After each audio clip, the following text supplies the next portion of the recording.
Welcome back, everybody. Another Saturday, another Playbook review, and it only seems fitting. Last week we went over Miami and their defensive 4-3 multiple playbook. Let's take a look at the reigning, defending, undefeated, national champion Indiana Hoosiers and their really good offensive playbook here in College Football 26.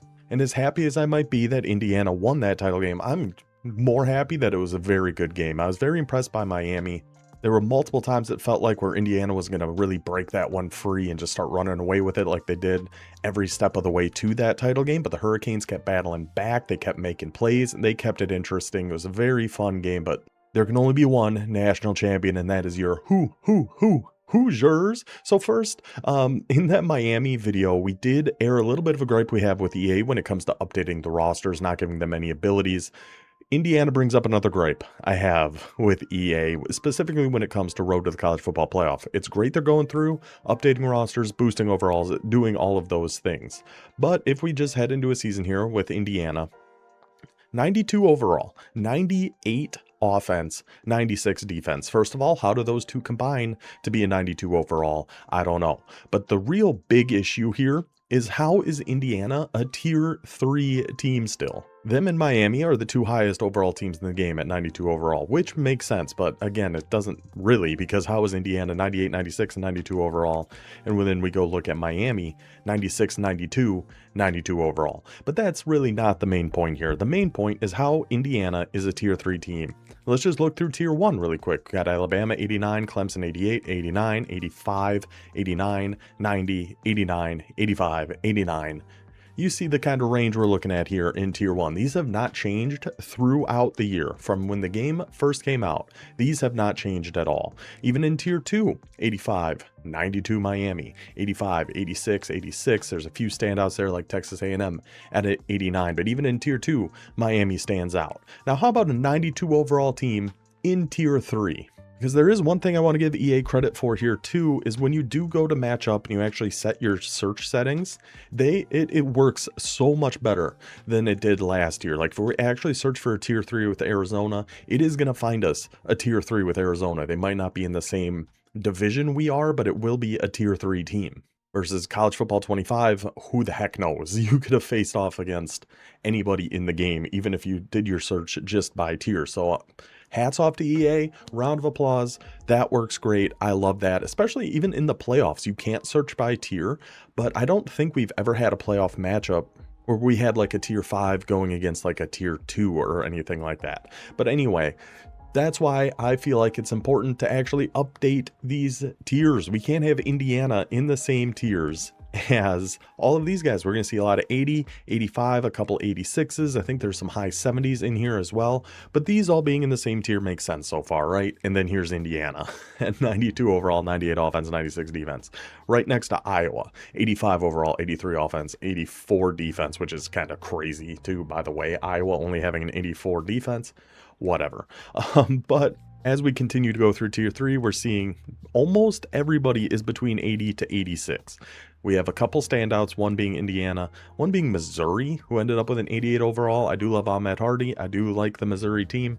88 overall seems awful generous. You told me they're just as good. They're one notch below some of those tier 1 teams that I'm not too sure about personally. But then we've got Ole Miss. 88 overall makes sense. They got to the Final Four. Same overall as Missouri. Doesn't make so much sense, but it is what it is. Then there's one more standout team down here, Texas Tech, 90 overall with a 91 offense, 96 defense. We just have to update the tiers. It's great we're going through updating the overalls, updating the rosters. If we can get the abilities to get updated and these tiers to get updated, then we're cooking. Then we're great. So again, compliment to EA. Searching by tiers works 1,000 times better in College Football 26 than it does in College Football 25. Negative, update the tiers. At least in College Football 25, if you remember when that game first came out, there were only 3 tiers, and there were not that many teams in tier 1 or tier 2. So at least they did go to 5. They did update the tiers in College Football 25. Haven't done it at all in College Football 26. But anyway, I just had to get that one out there. Let's head into practice mode with the Indiana Hoosiers. Take a look at their fantastic playbook. We'll take a look at the depth chart too, see how they are a 92 overall with a 98 offense. It's absolutely insane. So all that said, all that covered, let's get to it. Before we even get into the playbook, let's take a look at the Hoosiers depth chart, starting with the Heisman Trophy winner, 98 overall, Fernando Mendoza. Put the team on his back on that QB draw RPO play, 4th and 5, put them back up by 2 scores in the 4th quarter. Truly an unbelievable play we are going to be seeing the replays of forever. Be that and Vince Young running to that short right pylon. Those are going to be the two we are going to see. But yeah, 98 overall quarterback. And of course, they're going to have Josh Hoover from TCU coming in next year, as Alberto Mendoza is going to be going to Georgia Tech. But we're just focusing on the team as it is right now. So Fernando Mendoza at quarterback. Halfback, Roman Hemby, 93 speed, 89 overall. Stud, especially at 6'2", 210. To have a silver shifty on that is ridiculous. Wide receiver, 94 overall, Elijah Surratt. Platinum cutter and sure hands, platinum double dip, recoup layout, 6'2", only 89 speed. That is kind of the big negative of this Indiana team, is they really don't have any top end burners. I mean, Arkansas's got a 99 speed receiver, South Carolina has 99, LSU has a 99 and a 98, and the fastest we have here is 93, but it's a pretty dang good 93 speed with 89 overall Omar Cooper Jr. And again, there's no abilities on Charlie Becker, back shoulder Becker. If anybody deserves a sure hands ability, it's the guy who hasn't dropped a pass all season long. 6'4" Charlie Becker. A couple more 90 speed. You got 92 speed. You got another 92 speed. You got all sorts of people you can throw around here if you want more speed on the field. But I mean, the receiver room's insane, especially for a tier 3 team. At tight end, we are going to have your choice here between Riley Nowakowski. Great tight end name. He essentially played like a fullback in that national title game. Guy's a monster. Or Holden Stays with sure hands 50-50, 6'4" tight end. So pretty good skill positions here for Indiana, and we are just going to focus mainly on offense. I will show the corners though, because they're pretty sick. And the real key to getting a highly rated offense is going to be your offensive line, and of course Indiana is no slouch in that department either. Left tackle Carter Smith, pocket shield, PA shield, wear down, 97 overall on our left tackle, 85 overall on our left guard. Great abilities on him. Pat Coogan, 92 overall, not a single ability on one of the best offensive linemen in the country. Great, love it, EA. Good stuff. So a very solid offensive line, a couple real standouts over there. Defensively, the main standouts you're going to have for Indiana, if you are interested in using this team, is going to be Mikhail Kamara, Platinum Pocket Disruptor, and Duress on our right edge. I really don't think they have much else on the defensive line though, so it's like their abilities aren't the best. Their overall, of course, is super high. But I'd rather have Miami's defensive line with the quick jumps and all sorts of different abilities we got on there. And then the corners, of course, absolute studs. D'Angelo Pons, only 5'9", but boy, he does not play 5'9". Platinum ball hawk, knockout bouncer on him, 94 speed. Jamari Sharp, the hero of the national title game, with a platinum quick jump, but 6'1", 94 speed. So believe it or not, this Indiana team is fairly loaded. So now, considering how good that team is, let's go ahead and take a look at the playbook. We just looked at the depth chart. We don't need to look at that again. That would be crazy. So playbook wise, we do have quite a lot of RPOs, which we actually saw Indiana run a lot of in that national title game in to great success. Deuce close, the RPOs out of this are devastating. Like, we just played in our online dynasty. I think the video came out yesterday as you guys are seeing this. Somebody who does like to run quite a few RPOs. We had nothing for deuce close. We had 0 yard flats. We tried man coverage. Nobody was guarding. I think it was this read counter. Why on that flat? Just nobody. We had to user somebody to go out there and watch it because nothing else we were doing was working. So that one, very, very good if you like your RPOs. I'm personally not the biggest RPO guy, but between that and read flat wheel, the 2 RPOs we have in this Indiana deuce close, absolutely devastating. And we have some just good standard passes with post wheel and mesh spot, mix in some of those runs as long as you got 2 good tight ends. A very, very good formation. You can build a good offense, including those and deuce close. Now this one I don't believe is really RPOs, but it's going to be more runs and just kind of good standard passes and some decent enough play action stuff. You know, like shallow cross, PA shallow cross. You have a regular shallow cross. PA slide is going to be a good one to throw in there too. Some more 2 tight end stuff here with wing slot over. So a lot of 2 tight end formations here in Indiana. Just something to keep in mind if you are thinking of using this for your dynasty. It's going to help a lot to have a good mobile quarterback, because we do have quite a few read options, speed options, things like that. But then also making sure we got at least 2 good tight ends here with that wing slot over. You got wing slot offset, which is actually a formation I love. I really think this is a fantastic formation. The runs out of here, very, very good. More mesh, which I've said before, I will say again, mesh is just one of the best concepts in this entire game. Defenses have such a hard time guarding drags from tight ends or slot receivers specifically. So these 2 tight end sets with those meshes, all going to be good. Another thing we're going to see, I believe in a few different formations, are these kind of RPOs, which are my favorite because defenses are really never going to see these coming. Usually, you know, if you're playing somebody who's going to run some RPOs, you're thinking they're going to be coming out in trips or something like that, throwing RPOs to the trip side. If we can mix in some of these type of RPOs that are only 2 receivers on that side, can be absolutely devastating for defenses. Ask me how I know. I've been on the wrong side of that one a few too many times. But then we have this wing halfback close, which is not something I've really seen in too many other formations. And we got a few interesting plays in here. I really like the looks of that Y stick. Corner routes, always going to be good against a lot of man coverage. And we're essentially setting up a type of flood over to the right, especially if A actually goes on his out route. He's got kind of a choice route on your tight end there. So just stock, I like the looks of that play. PAY cross. Again, as long as you've got a fast enough tight end on B, you kind of running a wheel route out of there. You got a zig over on the left. You got a crosser coming from Y. A good little mix of routes without even having to hot route a thing, which is always a positive for us. I try to avoid hot routing as much as we can. You know, sometimes it is kind of inevitable, but we see the same kind of combination there with mesh spot, except this time B's on a spot route, but we have that same kind of up, out, and out wheel on RB on that PA over, kind of flooding that left side of a defense there. So I really like the looks of this wing halfback close, and overall just the 2 tight end sets of Indiana I think has a ton of potential.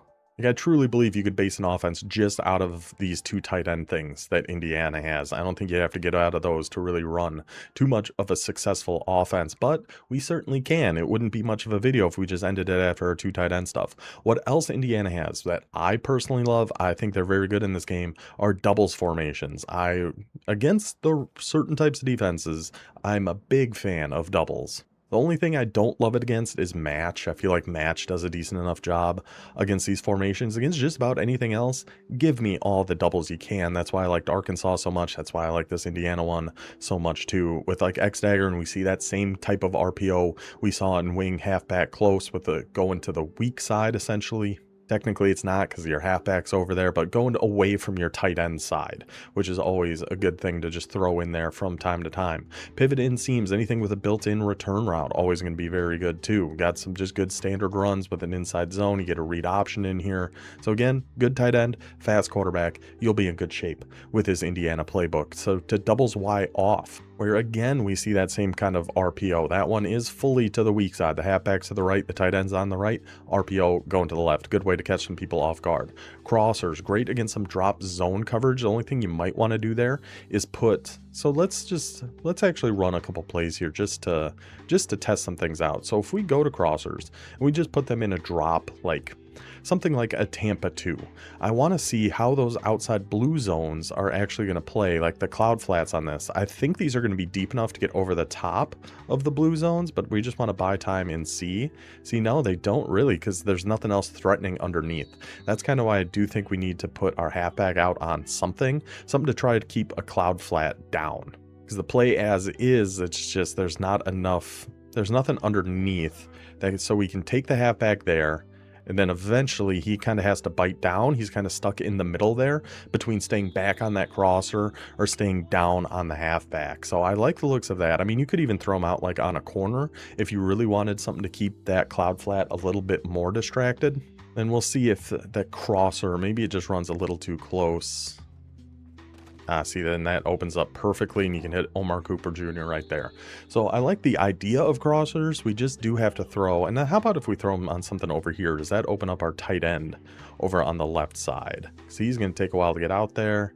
Nah, see, to the left, it's essentially just going to be take your dump off to Hemby because nobody's going to be over there. Because then just because he's running that a little bit more shallow, you can see his route ends at around, what, the 11, 12 yard line.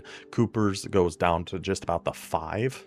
But we could always, just motion Hemby over and then put him on something. Like if he goes on a flat now, we'll see if this is going to affect the cloud flat over there or not. Or if he's going to stay up on A. See, he does, they stay kind of in the middle there. So it would almost work better if we just put, I don't even know. I think that cloud flat's just going to stay a little bit too close on that. And Cooper's, so if you hot route and put A on a deep cross, that's what it looks like. If we put a deep cross over on Cooper, that's what it looks like. So we can't really have, can we stem this up? No, that'd be kind of crazy. If we put him on, say, like maybe a post and stem it down, are we just getting too crazy here? We might just be getting a little carried away. I just really want to see if we can get kind of a flood going over to the left side. Because that mid-read is going to kind of pick it up a little bit here. He's going to get kind of stuck. But then eventually, yeah. So you do have to have him go a little bit deeper over on that left side to get it over that cloud flat. I think it's just because he's a tight end. He runs that a little bit more shallow. But just getting your hat back out on a flat to the left or the right, definitely to the right, it opens up Cooper Jr. to the, if you want to go to the left, you have to do something else on your tight end. So a decent enough just base play, but if something like just a stock Tampa 2 is going to give it a hard time, I don't love it as much. But if we can just do something as simple as put a flat on our halfback and open up a deep shot for us, that's going to help a lot. So let's see what else we got here out of doubles Y off. Vert comebacks is a good kind of standard play. And we are going to see quite a few quarterback runs in this formation too. I love having these 3 different jet motions. One's an actual jet touch pass. One's just a halfback zone going up the middle. Then one's actually a quarterback power run going out to the right. I love having all 3 of those all in one. 0-1 trap, very, very good against condensed defenses. We saw, again, back to our online dynasty, our conference championship, this tore us apart in our 6-1. Just a little bit too condensed, and that guard pulling from the left to the right really opens up some holes for the guys to run. So a solid enough doubles Y off there. Doubles Y off week, we are going to have an outside zone run, a little jailbreak screen going over to the left there, which I do not like those personally, but if you do, more power to you. Some more quarterback runs here. We just have a standard quarterback power at their doubles Y off. So with somebody like Mendoza, some more faster quarterbacks, we're seeing the vision here of the Indiana playbook. We have another weak side RPO out here. Curl flat's always just a good basic combo. Power O, going to be a good run. Some more RPOs in here too. Some more downfield RPOs like with slants and in routes and different things like that. So much like we saw Indiana do against Miami, do those RPOs, hit some of those slants, take advantage of them kind of selling out to stop the run. Now this play, doubles offset week, Miami has this too. This was a big reason we even were in Miami's. I'm gonna go ahead and call this, and we're gonna put them in just a big man blitz, because the idea of this, so we want X Surratt to be down on a more shallow route so we can see if this is one-on-one on Cooper, and we can try to just lob one up to him if it is. So we see one-on-one, we see him break out, we just lob it up to Cooper. Nice and easy. That's how it's supposed to work. Turns out, online dynasty talk again, if we have like a 75 overall receiver going against a 90 overall corner, that doesn't work quite as well. But if you've got some better receivers, that's just a really, really good play against any sort of cover zero. We ran it in our UNLV campus tour we did, and Rice has a very similar route. Very, very good against cover zero. Another RPO going to the weak side, this time with a power with the guard pulling. Another going to the weak side, just a regular read. Double cross, very good against match, man, anything like that, because we're getting that same kind of mesh idea that just defenses are really, really going to struggle with. So a very, very good group of doubles here in Indiana. We've got a few different variations of Y trips. Typically, I'm not the biggest fan of these, but this Y trips week looks interesting, mainly for this Mills X Go play. It's a lot like the one we just saw here in doubles offset week. The double cross is just a very, very good combination, just a very, very good stock play that we can run. I personally like to put RB on a post on this because it's going to give us a little bit more room between the underneath routes and that deeper route. So we'll put them, I guess it doesn't fully matter what we put them in. We'll just put them in cover one LB blitz. And so we go Cooper on a post. So now the drags and the underneath are going to help keep, especially if you're going against another user, try to keep that user down and open up Cooper on his post route over the middle too. So it's kind of, you have to make your choice. Are you going to stay down or are you going to go back up? You can't guard everything, especially on something like this. I just feel like a user can actually kind of guard, at least between Cooper and Nowakowski. On if you just keep it stock, I like to throw that post route on there. Just a personal preference, whatever works better for you, is the case with all of these different playbooks we go over. Just because I think something works and I think something is good certainly doesn't mean that is the case. But this wide trips weak, back to this formation, because again, this is one I don't really remember seeing in too many other playbooks. I'm actually going to check really quick how many others it's in. So it is in quite a few. It is in about 20 different playbooks. It's in a lot. Maybe I just have skipped over it before, but I do really think, I mean, you do have a reverse pass in here too, if you really want to get frisky, but I really like these combinations of plays here. This dig X comeback, this dagger Y whip, the different RPOs in here, the different quick attack pass plays like inside attack, even level switch. You got a Y sail in here, Mills X go. Some really, really good pass plays to mix in with your halfback base, your inside zone reverses, which I think are terrible in this game, but again, maybe you don't, but I personally don't think they're very good. But I do think this Y trips weak. Very, very good formation Indiana has. Y off trips, I'm really not a big fan of. I feel like the only real good stuff they have in here is like the RPOs. The swing screen is actually really, really good. The blocking seems to set up really, really nice for that. And then 0-1 trap out of Y off trips, another play that absolutely killed us in our online dynasty, but very good runs. I should probably mess with Y off trips some more. Elsewhere, we also have Y off trips weak. So we have, 4 different versions of doubles. We have 4 or 5 different formations with 2 tight ends. We have 3 different formations of Y off trips. So if you like any of those things, there's going to be some good stuff here in Indiana for you. And then even if you don't like any of those things, guess what else they have? Bunch.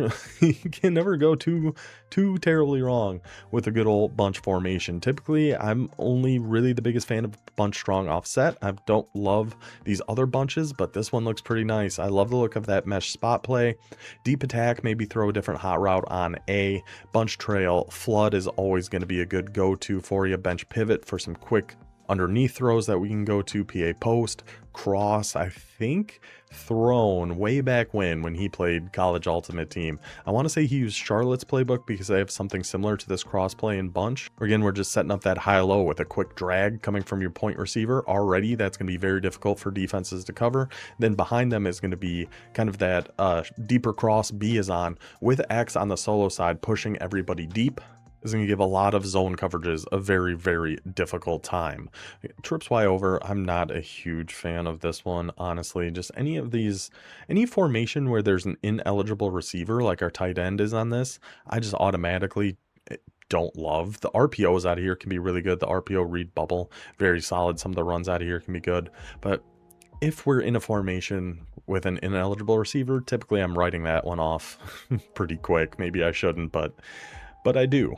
Also got a little bit of tight open in here, which is a great formation for me. I really like Dig Z spot, the quick little whip route over there on Y. Of course, whip routes not as good against man coverage as they were, but still very good. And same thing with branch return, a built-in return route on B, and that kind of double move A is on can really, really do some good things against match and man coverage. Throwing a speed option in there for good measure. And one of my favorite plays that you don't have to hot route at all, slot post. Just a fantastic play, and we get some more mesh in here, so very, very good tight open. I mean, like I said, if there's anything you specifically like to do out of a certain playbook, there's a very good chance you'll be able to do it using Indiana.